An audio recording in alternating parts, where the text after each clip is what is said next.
It seems incomprehensible that someone with responsibility for the welfare of a toddler would allow them to be so close to any heavy machinery, let alone active heavy machinery. In the documentary Somebody Knows, there is actually no mention whatsoever of an active JCB moving about in the immediate area where Ben was allowed to play.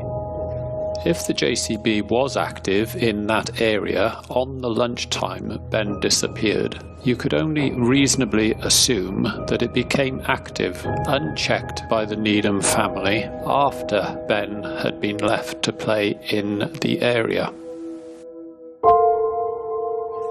These are the three key questions in our view.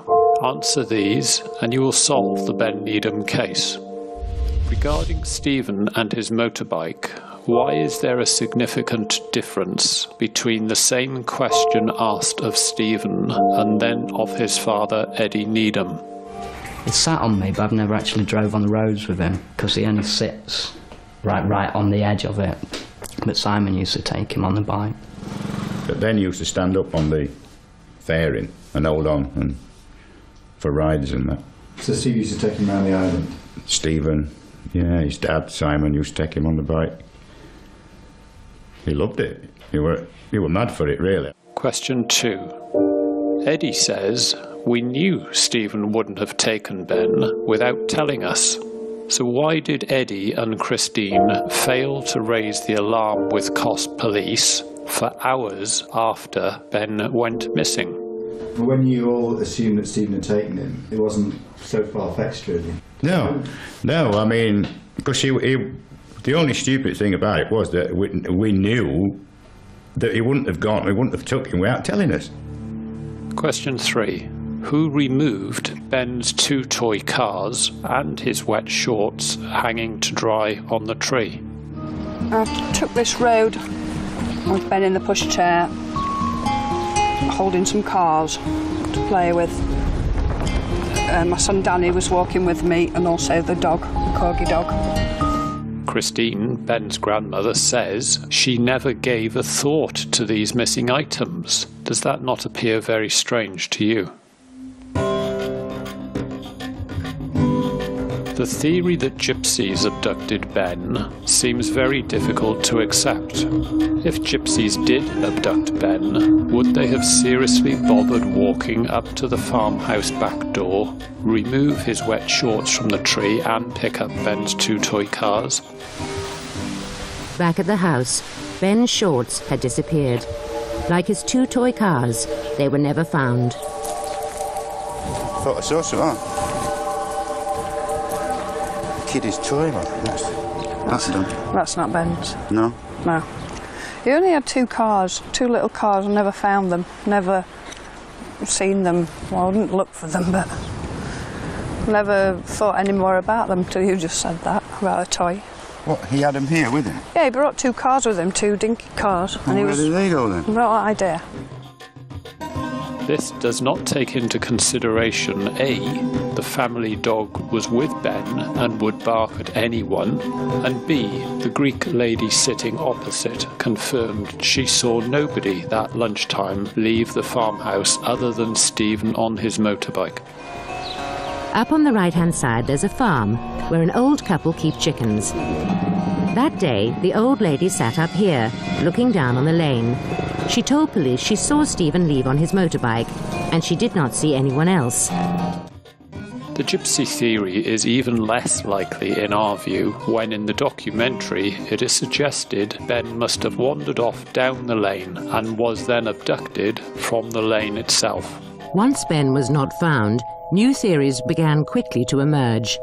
The most popular belief, which has stuck for the last 10 years, was that Ben simply wandered off down the lane and was snatched by gypsies. The family dog did not bark, so the theory goes Ben must have been some distance from the house when he was taken. So how did his shorts and cars disappear? The idea of Ben having wandered off down the lane also rules out the possibility that he was accidentally covered with concrete being poured further down the lane that afternoon. Stephen recalls this during a hypnosis session. Though he went down the lane many times during the hypnosis, he never mentioned the white car, but he did recall seeing something else. A truck pouring concrete at the bottom of the lane. Really looking at some entrance. And where exactly is it? Bottom of the lane.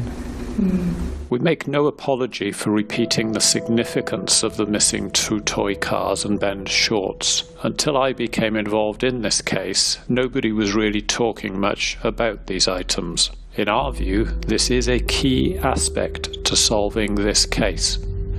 South Yorkshire Police stated in October 2016 at a press conference on Cos Island that it was their professional opinion that Ben was killed in an accident on the day he disappeared.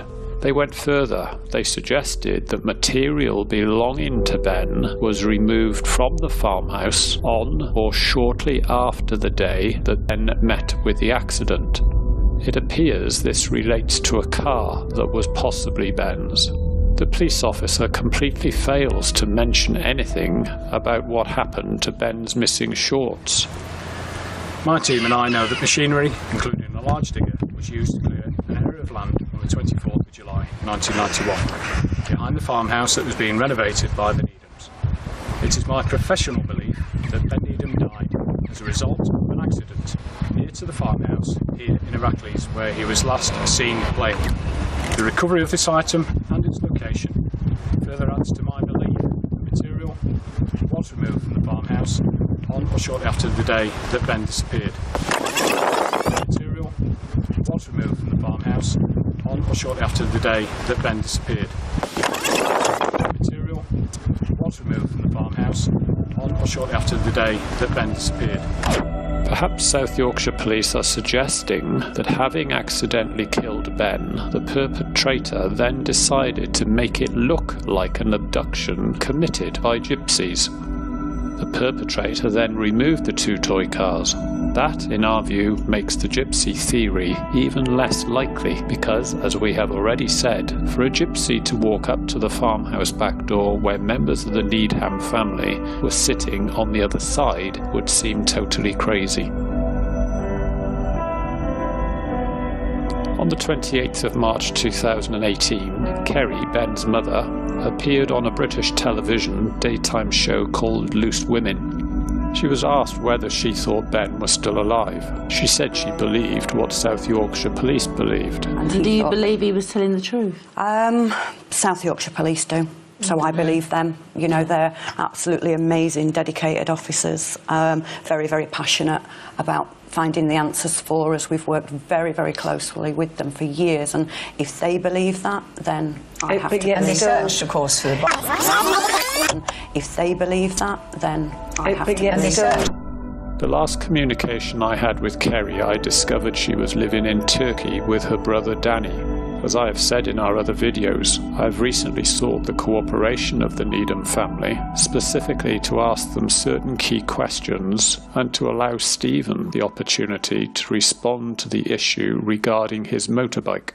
We have never received a response to our requests.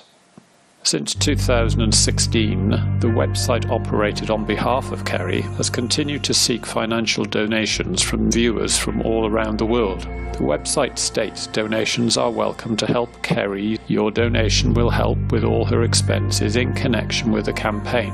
This can include travel to interviews, to investigate leads, and so much more. The following announcement was put on Facebook on the 11th of May 2018. How many more years have the Needhams got to go through with so many unanswered questions? Yes, they accept South Yorkshire Police's conclusions that Ben died in an accident at the hands of the digger driver, then his body removed. We remain unconvinced that Kerry agrees with the conclusion that South Yorkshire Police determined in this case. What do you think of the questions raised in this video? Do you have any information or know of anyone who might have information about Ben's whereabouts? If so, get in touch with us. There is a new, substantial, anonymous reward available in this case.